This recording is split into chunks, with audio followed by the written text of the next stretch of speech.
Your company's your biggest asset, and people treat it like its biggest headache. Companies are afraid to raise their prices. They're afraid to pay people right. That's how I was. If you're poor-minded, you're going to stay poor. Everybody, welcome back to the Build It to Sell It podcast, formerly known as the Exit Rich podcast. Tommy Mello is actually going to be the first official podcast for Build It to Sell It. And I want it that way because you actually exited, you've actually built companies. You're a good friend of mine. You're one of the main reasons we got into the trades. Yeah. And we're going to talk about our journey, our story, what you've done. And, you know, first of all, Tommy, thank you for being here, Marco Island. Thank you for speaking to everyone. Why don't you introduce yourself real fast in case somebody in the trades don't know who you are by some chance? Yeah, Tommy Mello, born and raised in Michigan, suburb of Detroit. Moved out to Arizona when I was 16. Just a hustler, flipping Bowflexes, flipping cars, mowing lawns, you name it. But the hustler had to die eventually and build a real business based on systems, KPIs, the right CRM, the right leadership. And, you want to do 310 million, 80 million at the bottom this year. And next year we'll pass 100 million. So 1,050 employees. I'm the weakest link on the team. I've got a team of winners that work their ass off that allow me to be in Florida while they're working away at home. And, a lot of mistakes. I will say I'm probably the biggest failure. This is a large event you have going on. I failed over and over again, but I learned every time and got around the right people. You know, let's just talk about that. A1 Garage Door is by far the largest garage door company in the country. One of the largest home service companies now at this point, in the country. The MP, like if you look at like an Apex, but they're investing a lot of. And the Apex is a great company too, but they're going to do probably $2 billion just in HVAC this year, but that's a different model, right? Like you built this out of your fucking garage. Yeah. It's different. Literally, I built it out of my house. Like 2 houses is where I started. And, it's funny because I changed this conference name to Build It to Sell It. I'm the first person coming in. And what's funny I was on Instagram last night. I was watching you speak. And you said on stage, I don't know if you know this, go to your Instagram handle yesterday. You made it a reel, or it might have been from 2 days ago. And you said, I hope everybody gets an exit. Here's the deal. I'll never buy into a company that does an exit in 5 years or less. I got into a debate with Chris Hoffman. He and I were at Service Tide. You were there. I was there. And we were both at a podium, and he goes, boy, all the reasons you shouldn't sell the private equity. And I go, my parents are in their 70s. And I started like tearing up, and I'm like, I get to see them live their best life. I don't know if they got 5 more days or 15 more years. And, for me, it was about, how does everybody else win? I was taking draws out of the company, living a good life before. How does everybody else win? Yeah. And how do the people that help build it win? And here's the deal. Paul Kelly, Parker and Sons, is on his 5th turn, the same company. So don't think if you sell it, just you're out of work. You could roll equity. You could start a new thing. There's a lot of I sold 6. It's funny. I saw a guy at dinner last night, and I do believe it built this. I believe every company should be sold with the ideal of in 36 months, I'm going to have this thing sold. Because then you'll build it correctly. You will build. Yeah. You're not gonna waste time. If you know the clock is 36 months, it might take you 48 months, might take you 60 months, but you're not going to waste time. The shorter you make that period of time, you're like, I'm not going to waste time because I'm sprinting to something, right? Like you can do a lot when you sprint, Tommy. You know that. Hey, let me ask you this. If I said, Lance, and this is a really hard question, we are putting this business together in 6 months and selling it. We got 90 days to clean it up. What are we doing first? We're firing Uncle Jerry because he's been around for 10 years. I owe it to him. We're going to clean this up. We should have done this a long time ago. It changes your whole mindset. Absolutely. And it's like, but I'm not going to sell. I'm not that type of guy. And I just said, we're comfortable. That's the worst spot to be in a business. I know, but why? Like this is my thing. It's called Build It to Sell It, right? Scale, profit, exit. Let's just say you don't want to exit. Say you don't want to exit. Say you do want to leave it to your children. Listen, I love my sons more than anything. And the last thing I'm leaving them is a fucking business. They're going to have to pick their own. What they don't want the business. Why don't they want to be a librarian? Maybe one of them does. We'll find out. But my point being is I still want to leave my kid a business that's scaling, that's profitable. Like, so you're not, right? They say if you just build it to have that build it to sell it mentality, you don't have to sell it, but you better have an asset. And I say this to people, your company's your biggest asset, and people treat it like its biggest headache. Yeah. I don't understand that. Like, people literally will be like, I hate my job. I hate my fucking employees. I can't find great people. I'm like, Yeah. that's your biggest asset. It's worth more than your house. It's how you Well- pay. I'm blown away. Can you Well- talk about that? Well, I'm really good buddies, and I know you got him here, Dan Antonelli. Yeah. And there's really nobody in the space that competes on a brand. And I believe everything should be about a brand, the perceived value. I watched firsthand what happened with Gettle. And, he'll quote somebody 35,000 and they'll be like, what are you, crazy? I could get it done for $3,000. And I'm like, you're willing to bet the future of your family's livelihood? Everything. Their future, your future, all the fun in the world, your legacy. And you're not willing to spend that on the main thing of how employees and your clients find you? And then like, How no, people I can get it perceive done you. for cheaper. I can get it done for cheaper. And I'm like, I see Kongify and all these other things. It's a joke. So that's where it starts. And most people start, you know what, you start buying like you want to be bought from. Most companies are afraid to raise their prices. They're afraid to pay people right. And I will say, look, it was a learning, that's how I was. I mean, I got things done for cheap in my house, and then I had to redo it 3 times. Everything, the roof, the freaking flooring, the air conditioning, the gutters. And the deal is now I paid top of the market. I don't get a lot of turnover. And I've got but this equity program that you use as well, it really gets people looking forward to the sale. Yes, dude, people are running to the sale. People will work harder, do more, give more. People are running to the sale. People want to make money. Listen, people want to be part of a story. I truly believe that. My sons wrestle, and we love wrestling, right? And I love wrestling. we wrestle, that's right. Yeah. And so Matt Assassin's just called and asked for my 2 sons to wrestle for him. My sons wrestle for Team PA, right? And I just said, you can have my one son because he's on the second team. Matt Assassin is a great team. I'm friends with these guys. And the guy that's running Team PA, we said, why would you pull your son off the second team? Your kids only wrestle for Team PA. I said, because my son Hammer wants to be part of the Matt Assassin story. He goes, what? I said, because we go up there, we train. He wants to be, so my son LJ was an automatic no. That doesn't want to be part of Mad Assassins. He's only wrestled for Team PA. Yeah. People want to be part of something. People want to be part of something bigger than them. You go to I mean, think about this. Look at this conference. I only did in the trades for 5 years, Tommy. For 5 years. And somehow. There's 1,000 people here. Is it 1,000? But you were working with the trades for years. But I mean, still. It's still amazing. I ran, but I had the team that could see the vision, and they build it, and they all have equity, and they all have ownership, and we go faster together. It's funny. Me and you've been very good, and how we met. Most people don't know this is through Bill Rizzo, because Bill's the ultimate fucking networker. A little too much, but Yeah, I know. He had ordered the whole call center lunch. And he's like, listen. And then he's like, you got to meet Lance. You got to meet Lance. You got to meet Lance. I think he had a funeral or something. And then finally we got together. we did, and we hit it off. But you have such an abundance mindset. You showed me everything, how the trades were working from day one, your KPIs. And even when I got into the HVAC business, you were helping me. And you got me into Horizon. I'm friends with Dave Geiger, but you were coming, and you were like, come do a shot with us. And I learned so much. And people don't realize is, can you talk about your network and the abundance mindset and who you're hanging out with? Because people still want to do the same things they did 10 years ago and 5 years ago and think the outcome's going to change. Can you talk about, like, there's no way that happens? Well, that's the deal. Your network is your net worth. You show me your friends, I'll show you your future. And I hang out with people that have a common future versus a common past. And that's weird for a lot of people. It's not that I'm not loyal to my old friends I grew up with, but I didn't get to pick them. They were in my neighborhood and went to my school. So if I gave advice to my younger self, it would be figure out how to relentlessly get in the right rooms and be the curious, most patient person and have a lot of humility. Walk in humbly, walk in with an empty notebook. Don't tell people what you're going to do. Ask more questions, speak less.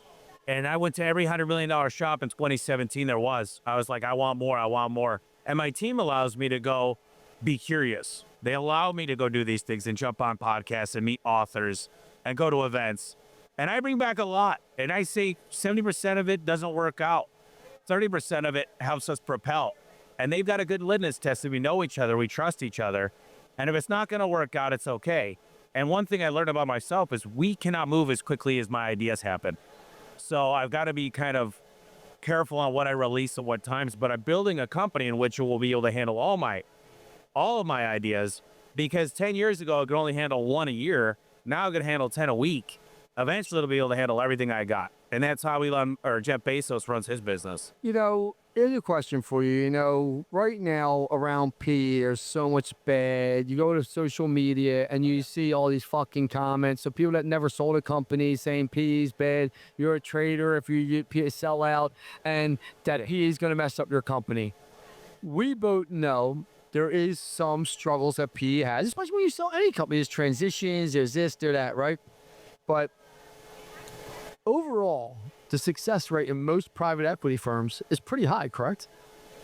It is pretty high. Look, COVID was printing money for every company. If you failed in COVID, and here's one thing that most people miss. The companies did really good with a great track record. They had arbitrage. Multiples went from 8 to 12 to 16 to 20 if you got the right type of business big enough as a platform. So what I'll say is, private equity, you can't invest, you can't put money and buy culture. You can't just buy culture. You got to build culture, and usually that comes with the founder. But it doesn't come with the founder of $1 million EBITDA company. I mean, it comes with somebody that's grown something, that built loyalty, that actually looks out for their people. So it's very hard for private equity because these guys are super smart, and they show them to a barbecue with their Rolex and their loafers. But they don't know how to talk blue collar. And nobody looks up to them because they did Harvard, they did Yale, they did Stanford, they've done Princeton, but they never turned a wrench. They never know what it was like to go an hour and a half to pick somebody's garage in 0 degrees or 140 degrees, or an HVAC or a roof. Or they don't know how to talk to people either. No, they think they're like, it's like a doctor that used all these fancy words. They're like, oh, and they're trying to look good in a boardroom. But the fact that if they would just change and say, listen, I'm going to go ride with you guys. I'm going to indoctrinate myself for three months, 90 days. I'm going to learn about the CSRs. I'm going to go work in the warehouse. I want to know what it's like. That would be a true leader leading from up front. But no, they're like, listen, I'll get to know these guys. I'll take them to a dinner. I'll treat them. But they never know what it's like to live a day in their shoes. And if they just would do that, that would go a mile. I just had a meeting with about 5 PE companies, and they just asked me some questions about, because I've sold 6 companies now. They're asking me questions about what I see during transitions. And I said, honestly, I don't think you should go in and make one decision till you're 6 months or 9 months in to just learning and understanding and seeing, because what happens is every time I sold a company, they always say it's not going to change. Now, when they tell me it's not going to, now when I sell my next companies and they say nothing's going to change, I just stop. Like, you just automatically gone. Like, stop saying that to kids. That was the first piece of advice I gave them, because everything's going to change, right? Their systems, their processes are coming in, their KPIs are going to be met. Like, it's that simple, right? Go ahead, keep going. No, and I just said, what you have to tell people is you guys bring people in, and they have not been there, and they're making decisions inside of 3-4 fucking weeks that they have no clue what they're making decisions on based on books, and books are not reality. And so that was my biggest piece of advice. I think if they go to that, most private equity firms say, I'm going to wait 6 months to 9 months to change anything, I think they have a lot less friction and success rate. But you got a lot of fallout. Look, some people are willing to make the jump. Some people got enough money. Some people don't want to go. Going through a transaction, depending on the size, I lost hair. I mean, I got alopecia. I was depressed. I was happy. It had ups and downs. There was a couple companies that fell out that I was interested in. It was like I felt like a failure. I didn't know. It was my first deal. This next one, I'm going in with like a bulletproof vest going, let's go. You know what I mean? Like, I'm ready.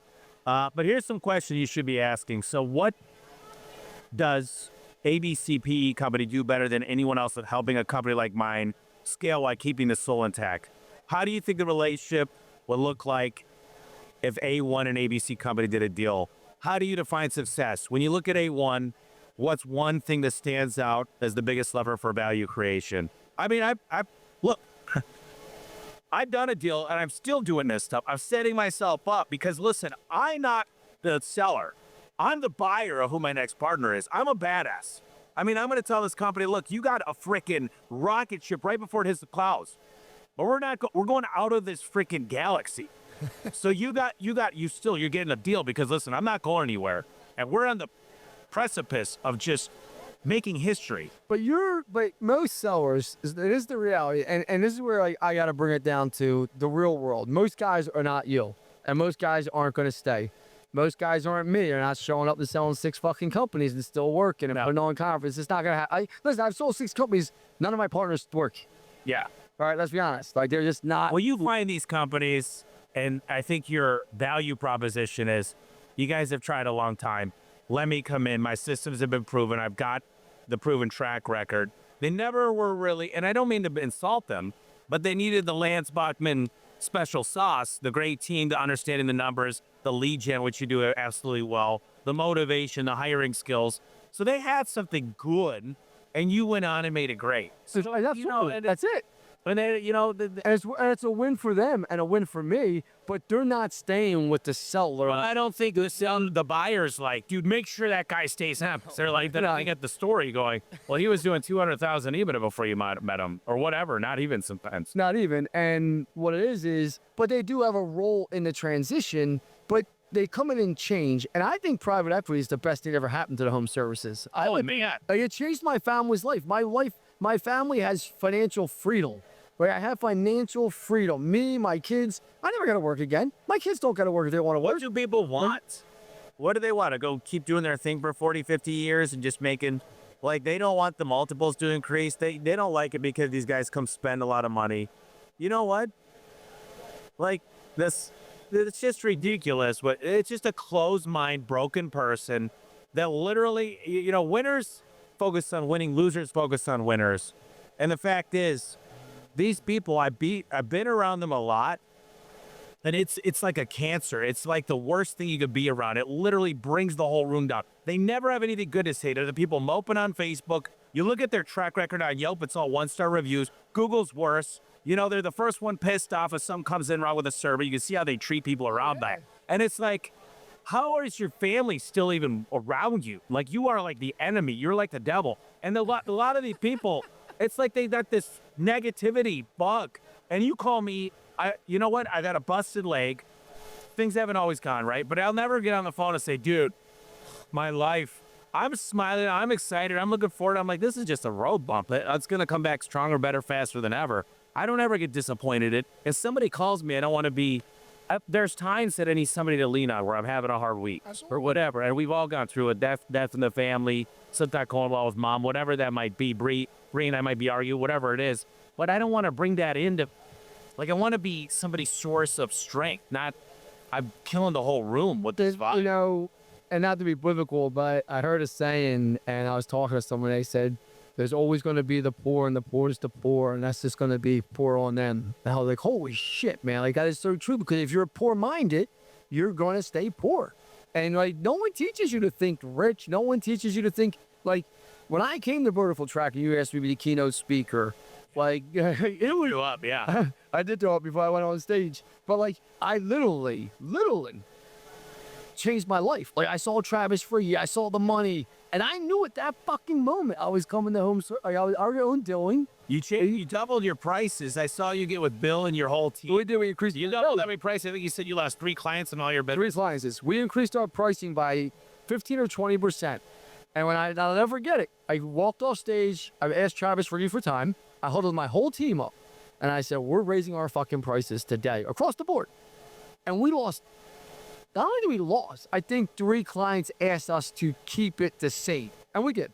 We were going to lose them. And we did. But everyone else, no one even argued. And then we increased our HVAC pricing. Nothing happened. Hey, everyone. Thank you for joining us today.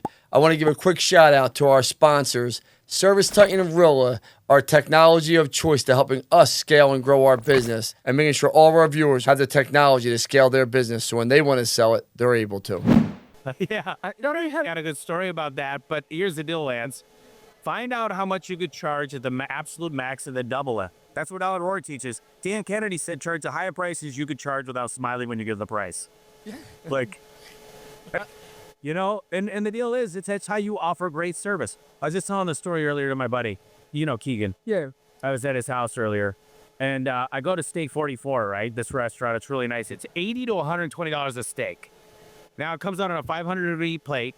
The martinis, they reshake it when it's halfway full. But then you got all the appetizers, and then you got the sides. You're spending $600-700. The manager stops by. They call you the next day. You can't get in this place. Those are my clients. Those are my people. You know how many people would go on Facebook and say, who would pay $80 a steak? That's asinine. That's crazy. You're out of your mind. Most Americans will, but they're not even my clients. My clients want it done today. They want to make sure we back them up. They want to make sure they're safe around their family, quality parts. They want to make sure everything's going to work out. They get their receipt. I'm not saying everything goes perfect. We service 25,000 homes a month. And You're going to have problems. Listen, I don't care what anyone says. And this is what I want you to think back. And I try and tell people, because people are like, Lance, how did you do this? I'm like, because I was in the fucking trenches every day. And I still am in the trenches. I never sold a roof. I never sold painting, HVAC. You know the story. But I'm still with my team. I'm still in the trenches. We're figuring out fires. We're trying to get the same fires not to come back twice. Yeah. Like, right? Like, I always say that. Like, there's going to be fires every day. People are like, well, how do you deal with it? Well, that's what you're signing up to do, because you were once small. I want you to go think back when you were 100,000, 200,000, when you were in the swamp, I call it. Well, I looked in the swamp. Look, when I met Al Levy in 2017, I was at 17.5 million. He said, you're the best firefighter I've ever met, but you're addicted to the fire. You feel needed. He's like, you got all this information in your head. If we get this systematized, and I go, and I was just talking about this a couple days ago, my life is so easy now. Like, I get to go and build culture. High five, happy birthday, best week ever. I'm like the mascot now. And by the way, the people around me are so much smarter. Like, my CFO could run circles, that P&A team, 6 people on that team. We've got departments now. Like, we've got 10 different departments. We've got a department just to fix warranty calls over the phone. 62% we fix over the phone. That's all department of 7 guys. I got a zero line I'm going to talk about tomorrow, our hero line, RSD. If we don't close a job, they call this line where it's 54% conversion with a $804 ticket. Like, we've got a whole department dedicated to that. So I'm not saying it's perfect. And yes, we get the 1-star reviews. We got a whole team dedicated to anything under 3 stars. And You can't make everyone happy. no, you're going to make mistakes. Trucks are going to break down. Parts are going to fail. The snow comes in Midwest. Look at Michigan, Minnesota, Milwaukee. We're in Green Bay. It's like snowing up to here, and shit's gonna happen. I mean, but it's, do we communicate well, and do we make it right? And that's the whole training, making it right.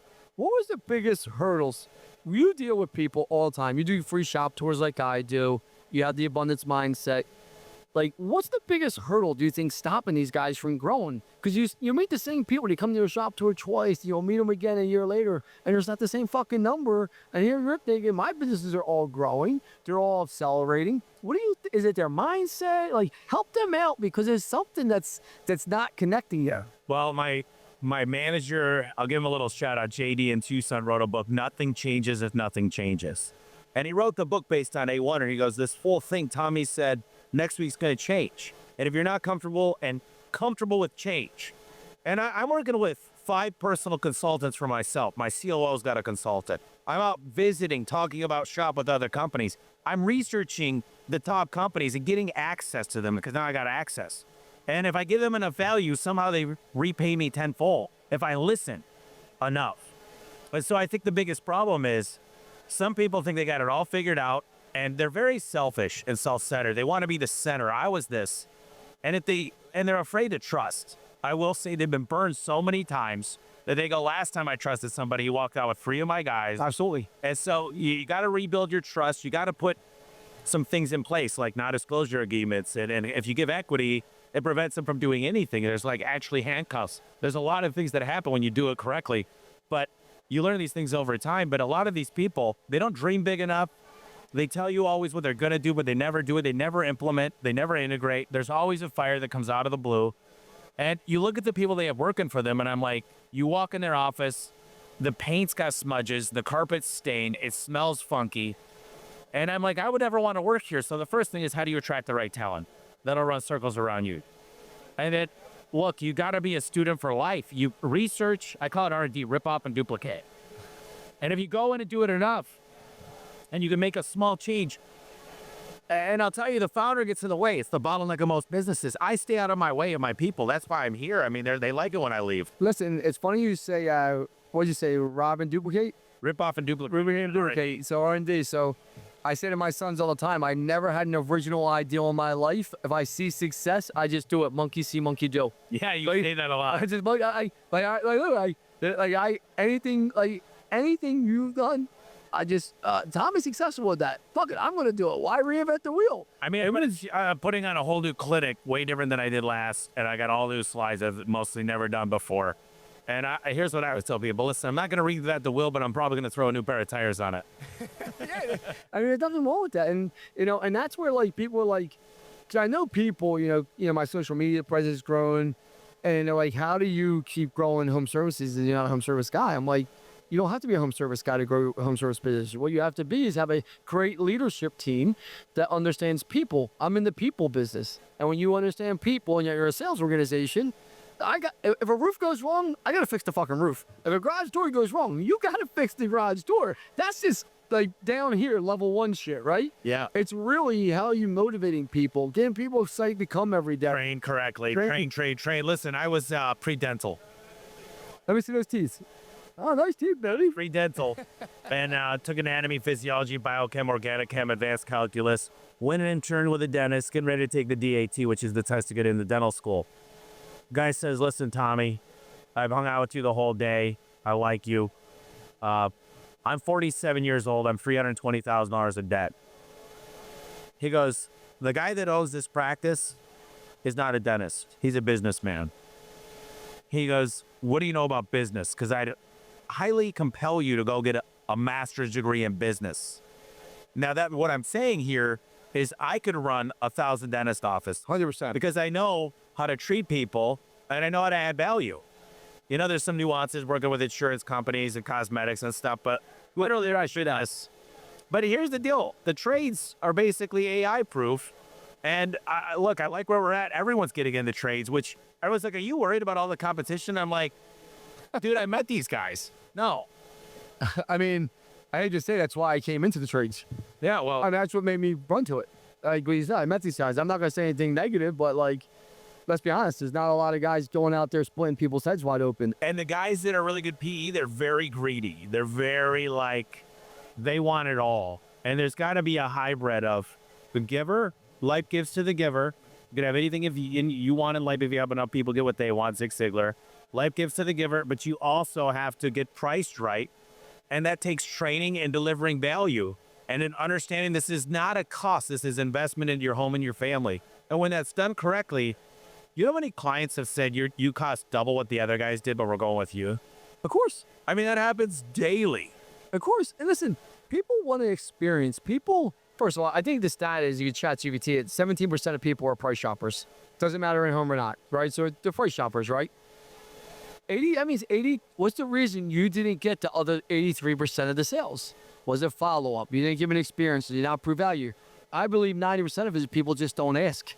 I mean, it's like when we were single. You were single at one time. We both worked at the bar business. You got to get a date. You got to ask them. Well, not even that. You talk to a girl for 2 hours. I love this. I saw it all the time because I worked at the bar business. You talk to a girl for 2 hours, and then you just leave. Yeah. And then I'll scoop it in 5 minutes. You're like, let's roll. Yeah. You know what I mean? Like, it's like, dude, you did all that work, and you just didn't ask. Why do you think most people just don't ask? I think it's a very uncomfortable situation. The biggest problem is they don't believe in the price, and you got to have a training that says, look, I'm going to put out 100 pennies. So I give you 100 pennies. I break out the 250 cents. By the way, they got rid of the penny. And out of these 100 pennies, Lance, guess how much we take home? And I'm going to show you these pennies. These go to the fleet. These pennies go to the over, and you start breaking it out. And people got to understand, the reason why most people are uncomfortable with the price, they don't own a house. And they would never buy something. They're in the industry. Like, I would never pay this to get this done. So you've got to be able to get them to change and not sell out of their own pocket. Because if it's your own pocket, well, look, there's a reason why you drive a hoopty and live in an apartment. And I don't say that to my guys. I'm like, look, you're going to own a house soon. You're going to own a rental house. You're going to have your kids set up for life, and you're going to go on your dream vacations. My job is to figure out their dreams and reverse engineer them. But they got to understand why we're priced like this. And they don't understand the costs that go into all these things, the marketing and the call center and the software and the trucks and the workers' comp and the lawsuit and this and that. And all of a sudden you're like, we got full-time recruiters, FP&A, and all these trainers and these rents, these leases everywhere. In-house legal counsel, CPAs, everything, right? I mean, like, it's, people don't see what it really takes. Well, a lot of people think I could find it cheaper on Amazon. And I'm like, yeah, I could make a pizza for about 78 cents, but I want it delivered hot and ready to my house in 20 minutes. And I'm paying 20 bucks. That's convenience. Here's a question. You got a new technology company. It's here, which I appreciate. Talk to me about it. So here's the deal. I love my competition. I'm an investor in Rilla. I really like Zero, which is Service Titans. I'm building something that's designed for my company, and if other people want to get access, it's called FieldSpark, and these other companies are further beyond us. It just went live a month ago. Yeah. But the fact is, What does it do? Talk to me, baby. so it's an automation tool, so it just listens to the conversation and tells you the highlights, and it really helps you train guys. You didn't ask for the membership. You didn't call it investment. You said the cost. Simple little things like that. You didn't get them pre-approved. You didn't compliment their house. So it's just a listening tool. Did you talk more than you listened? It's a coaching tool on the season, right? Coaching tool. But I'm adding in scorecards and role play. And I want it to be something way beyond. So role play is coming next month. It's already in the beta test. And the scorecards are going to be out of this world, better than anybody ever seen.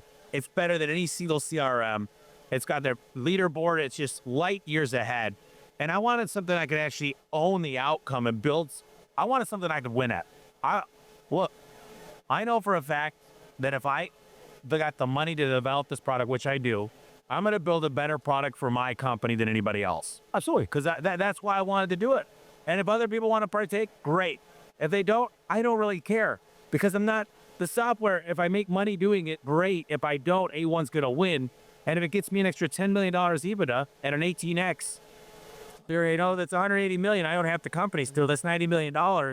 So and it's not a big expectation to make every technician skilled. So every one-on-one, we listen to 10 random calls and we're like, okay, you didn't bring up, have you ever thought about our new door? Or did you just want to kick the can down the road? Because if I were you, 12-year-old door, non-insulated, trim's messed up on a rubber shot, it's got a dent in it, the paint's oxidized. Why don't we make an investment? It's 268% return on investment, Lance. What that means, you ever been to the casino? Absolutely. You put $1 in, you pull that down, you take 268 out. Are you going to keep pulling that? Yeah. You're going to pull that to eternity. All day long. So listen, this is an investment in your home, better than your kitchens, your bathrooms. So the software is I want to make sure we're saying the right things. We're following the script. And here's what I built into it that no one else has too, is tonality. Lance, do you like your home? Or Lance, man, this is a beautiful home. Do you like living here? Tonality matters in sales. 100%. Are you smiling when you're talking? So we built that into it. Here's a question for you, right? You mentioned before on the podcast, I heard you speak that your success has created more haters for you. And, I could tell you this. You go to my comment section on social media, it's the fucking circus, right? And it's some dude sniffing Elmer's glue and his grandmom's. I never seen anyone doing, put it this way, you have more money than me. People are like, Lance, does Tommy have more money? I'm like, yeah, he does. I said, I'm going to tell you something. Tommy's always been my friend, and he's never hated on me. No. Because he's successful. He doesn't give a fuck. I've never seen someone doing better than me ever hate on Lance Bachmann. They're always happy. Like, you're my biggest cheerleader. Like, you're like, I love you, dude. You send me a text. I'm proud. Like, every time I saw me. Yeah, look, you came into this industry, and you built a really good thing, and you're helping out a lot of people. And you've never been a taker. And the way you treat your family is something to look up to. And I don't have a family yet. I'm engaged. But look, I don't want the best garage door guy in the world on my casket. I want the best dad ever and the most curious man in the world. Absolutely. When he shook my hand, he meant it. And the best dad is the most important thing to me. Oh, yeah. So, listen, my kids are coming in. They're going to come here and tackle you a little bit. But talk about that. How do you deal with the haters? Because you know me, my personality, I don't care. It's just who I am. I've always been that way. I'm a very direct guy. And I think it's the way I grew up. I really don't care what you think of me because I know who I am. I know reputation's what you think of me. Character, I always say, is what I know of me. yeah, no, you're right. I think with the haters out there, it's easy to hate when you see, they're like, you're taking advantage of grandma. You're charging way too much. And I'm like, well, your wife works for free. Your daughter's making $12 an hour. You work out of your house. And you run warranty calls every 2 weeks. Like, it's very rare I see a good company that's upset with me. And when you realize that the average average technician is making 6 figures for us, then we burn equity into the business. And I think it's really, somebody said, how could you sleep at night? And I said, how do you sleep at night knowing your guys are making 60 grand a year living in the ghetto, never able to take their families on real vacations? How do you sleep at night knowing that the person and the people you love the most that work for you are stuck in the gutter with the generational curse of never building wealth? Like, How does it feel to not offer great insurance or a 401k match or whatever, a brand new truck, or pay them weekly? Everything they care about. How does it feel like you're wasting pennies? Like, just, you don't do anything good. I take my guys on a great trip every year to Mexico. Like, I can afford to have the best barbecues and do the nicest things and the greatest Christmas parties. And that's what culture is. And it costs money, but it doesn't cost anything to get Bisquick and make some pancakes for your tea. They don't even do that. And so I think it's a mistake. And look, there's so many people doing better than me. There's always a North Star that's going to be doing better. And I don't get mad at Elon Musk or Jeff Bezos. I don't get mad at those people. Like, I buy from Prime. Everybody that's like, "Who? Jeff Bezos is a bastard." I'm like, then quit ordering Prime. And don't watch any movies on Amazon Prime either. Listen, I mean, I look at it this way, right? And I see too many people. I see a guy like Ishmael, who's an immigrant here. I see a guy like me that grew up dirty ass poor. I seen other people that grew up dirty ass poor, and they get generational wealth for their families by working hard, doing the right things. Yep. This is a land of opportunity. You just got to want to go do it. People don't want to pay the price. And I say that, like, you don't want to pay the price. There's no excuse. You can fucking hate me all you want. You can say the way Lance talks is direct, so I don't like it. But I'm the nicest man in the world to people.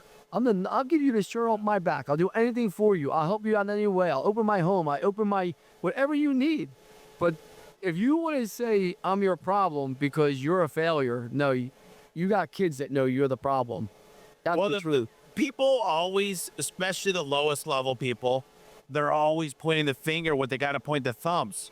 They got to look in the mirror and say, am I happy with my shape of my body? Am I leaving a good example? Am I happy with my energy levels? Because it starts, you got to love yourself first. And I don't think these people love themselves. I think actually they were told, and maybe they had bad parenting. Maybe they were never loved. But the fact is, I tell the people on my team, the one thing I can't do is I'm going to love you. But I got to have you love yourself. Don't say you do this for your family. You should want to do this for you. 100%. Let's talk about marketing before I let you go here. So many people don't want to address marketing. They just don't want to get into it. Like, so many owners are like, I got my agency. They don't even know the name of their agency. They're like, I got this guy. They have no clue what's going on with their marketing, their leads. Is it fucking insanity? Like, I feel like, and I know I went to digital agency. If you're like, oh, Lance, you love it. No. I hated financial literacy, but I taught myself that. Yeah. Like, damn me, I didn't teach myself. You helped me. Other people helped me. But, like, you got to do the hard shit. Can you talk about marketing and why you better run to it? Well, I just met a guy at that last event we were at in Vegas, Top Remodeler 500, whatever it was called. Great. It was a great event of home improvement. And I met this guy doing $1.2 billion in windows at Anderson's renewal, and he was a really smart guy. 1.2 billion? Yeah. Holy shit. One guy, one company, one franchise, or whatever they are. They're like a network or whatever. But he said, what I do is I go with my marketing team and I want to find out how many leads at the maximum they can produce. And most people don't have attribution. They don't understand how to get the leads. Like, that's the one thing. I am the acting CMO. Now, I got a really good team, but I got a lot of good vendors, and I'm always A/B testing. Look, I'm letting them know ahead. There's not like this secret. I'm like, Lance, I just renegotiated 3 contracts. I said, here's the deal, Lance, I love you. And we worked together for a long time. I've got a boss. I work for a PE company. I could get fired. Our comm right now is 27%. If it's not under 20% with this, and I know you don't get full attribution. Sometimes they go to the newspaper or go to Google. Yeah. But if I'm not under 20% by the end of December, and I'm not threatening you, this is a promise. We are no longer doing work. I'm going to send you a written notice, and I've got it. I can show it to you right now. They came back 3 weeks later, and they dropped the price. They dropped the PFP. They dropped everything. And I said, I'm not bluffing you. You know me. And I'm involved in every single vendor meeting in the marketing side. I'm involved today, right before I got to Marco Island. I'm involved with every single person on the marketing team, getting an update every single week. I'm the one pushing. Because you need to let that flow. You need to book the call, convert the call, get a good average ticket, but that's the lifeblood of the company. Also, we got 54 new guys. 54 new guys. I want to read something to you. 54 new guys. Do you not think marketing is recruiting? Yes, I think it is. Yes, fuck yeah. So, imagine if I could just dial in $2 million producers but all of a sudden marketing would cost a little bit. My comm would go to 5%, then I could double my marketing spend. So I look at that too. So I've read this to you before. I'm going to read it tomorrow. I think it's on one of my slides, but this is so important. And you've kind of picked this up. You've texted me a bunch of times. And, you know, we've used some of the same people. Breaking news, PayPal is hiring a head of CEO content. Here's what you need to know. The job pays $200,000 a year. The mission is simple. Make sure the CEO outstress is visible, consistently posting. It's not about getting likes. It's about building trust with investors, inspiring employees, and keeping PayPal top of mind against competitors like Apple Pay and Google Pay. PayPal is proving that in 2025, the personal brand of the leader is as important as the brand of the company. Key takeaways. Visibility is no longer nice to have for leaders. It's part of the business strategy. If the audience cannot see you, they will forget that you exist. If they do not see you often enough with the right message, you can shape how they think before you even speak to them. The difference between a CEO who shows up online and who does not can be millions of talented traction, customer trust, and deal flow. I mean, it's 100%. I mean, listen, I always say this. Your brand's bigger than A1. My brand's bigger than any of the companies. Most people don't even know the companies I own. They just know Lance Bachmann. I mean, like, we feed off of each other, but the deal is, I'm not taking it seriously. It's like literally what I'm doing going into 2026. You do what I'm doing, all in on your brand. That's what I'm doing. Going all in on, look, there's got to be a revenue model that feeds, like you got to deliver value. 100%. There's a lot of people that I think can learn a lot. I'll pour into them. So you got your content side, and then you got the revenue side sitting side by side at two tables. And they're pushing each other going, I need more. And they're pushing each other saying, I need more. And the performance pays how they all. 100%. And then it's this, and then all of a sudden YouTube starts paying you, and then Meta starts paying you. And then all of a sudden, if you're putting it all back in, and it's what I do for years. Now all of a sudden, the question is, Jim Carrey once said, and I know we're going to end here. I wish everybody could be wealthy and famous so they'd understand that's not the answer. I bought a lot of things, and I can tell you, the stuff breaks down, it leaks, it has problems, there's bills, there's insurance. It's great to have 1 million people over. I had my family over all week. We had an amazing Thanksgiving. I got a big Christmas and family. I do it because I want those experiences, but at the same time, man, it's a liability. More money, more problems. Like, you think a Ferrari's good, so Keegan's Ferrari just washed up in a flood, you know, in Naples. So everybody thinks it ruins people if they're not ready. How you ruin people? So money's not the answer. And when you get famous, you'll never see Tom Cruise walk around because he'll get attacked. He can't go anywhere. Like, the paparazzi's all over them. So if you're going to become famous because you help people. Become famous because you change their life. And just don't let it go to your head. Not you, but just people in general. Like, how does it feel to be recognized everywhere? I'm like, dude, I like it when somebody says, I had a guy reach out to me and said I was going to commit suicide. I started listening to your podcast. I turned things around. I got back together with my wife.